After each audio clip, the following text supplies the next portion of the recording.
Hello students, this is your science class. बच्चों, आज की वीडियो में हम बात करने वाले हैं लैंगिक प्रजनन के बारे में। तो बच्चों, लैंगिक और अलैंगिक प्रजनन को हमने फर्स्ट वीडियो में भी डिस्कस किया था, उनके बिल्कुल बेसिक कंसेप्ट को। तो चलिए अब हम लैंगिक प्रजनन के कंसेप्ट को अच्छे से पढ़ते हैं। सबसे पहला पॉइंट है बच्चों, जो लैंगिक प्रजनन है उसमें नर और मादा युग्मक दोनों के मिलने से होता है।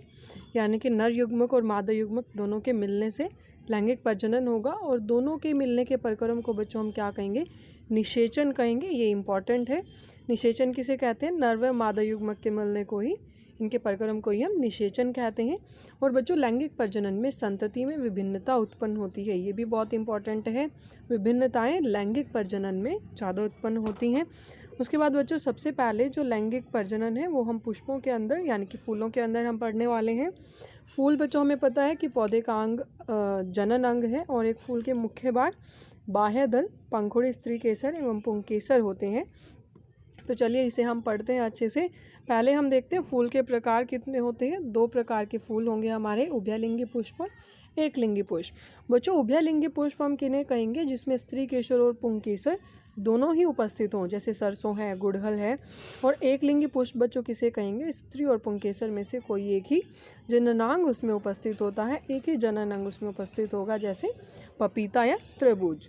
उसके बाद बच्चों, आपको ये बहुत इंपॉर्टेंट है, इसे आपने साथ के साथ नोटबुक में भी ड्रॉ करना है, बहुत इंपॉर्टेंट है, पुष्प की संरचना।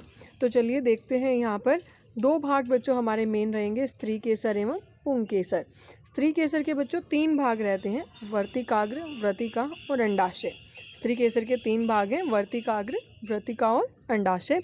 ये बच्चों हमारा वर्तिकाग्र है, यहाँ से यहाँ तक हमारा वर्तिका है, और ये अंडाशय है। आपने पहले ये समझ लेना है कि हमारा बीच का जो ये भाग है ये पूरा क्या है? स्त्री केसर है। इसके 3 भाग हैं, वर्तिकाग्र, वर्तिका और अंडाशय।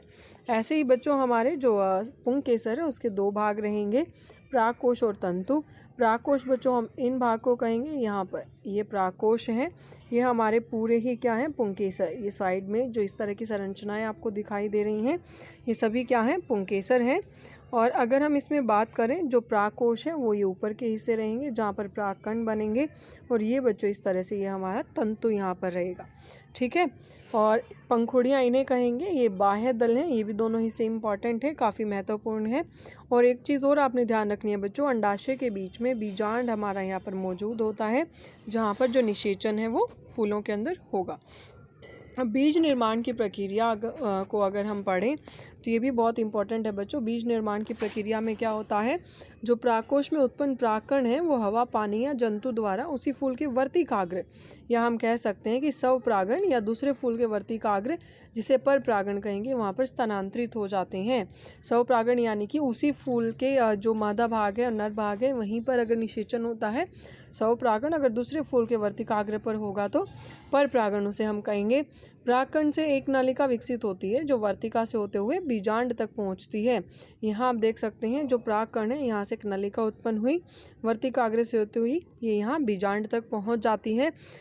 उसके बाद बच्चों हम देखते हैं, अंडाशय के अंदर नर और मादा युग्मक का क्या होगा? निषेचन होगा, और युग्मनज का निर्माण यहाँ पर होता है। युग्मनज में विभाजन होकर भ्रूण का निर्माण होता है। बीजांड से कठोर आवरण विकसित होकर बीज में बदल जाता है, और जो अंडाशय फल में बदलता है, और फूल के अन्य भाग जड़ जाते हैं। यही बहुत ही महत्वपूर्ण है।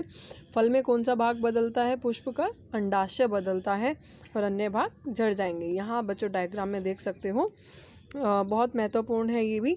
परागकण बच्चों यहाँ से जो नर युग्मक है वो यहाँ से होते हुए वर्तिकाग्र से होते हुए हमारे एक प्रागनली बनी है, वर्तिकाग्र से होते हुए मादा युग्मक तक पहुंचते हैं। यहाँ अंडाशय में निषेचन होगा, और यहाँ पर युग्मनज का निर्माण हो जाएगा, और उसके बाद यहाँ पर फल बनना शुरू हो जाएगा, ठीक है। तो बच्चों आज आपने ये कर लेना है। ये दोनों जो डायग्राम है, ये डायग्राम भी आपने, और साथ में ये जो डायग्राम है ये चित्र भी आपने बना लेना है। ये दोनों ही आपने बनाने हैं, दोनों ही बहुत महत्वपूर्ण है। और साथ के साथ बच्चों आपने इन्हें नोट भी कर लेना है, इनको पढ़ लेना अच्छे से। कोई भी डाउट बच्चों इसके अंदर रहता है तो आप बता देना। कल हम जो आगे हमारा जो कंसेप्ट है, आगे का जो भाग है मानव में प्रजनन, ये सारा हम डिस्कस करेंगे। तो आज का हमारा पुष्प का ही मुख्य भाग रहा है, इसको आप अच्छे से पढ़ लेना।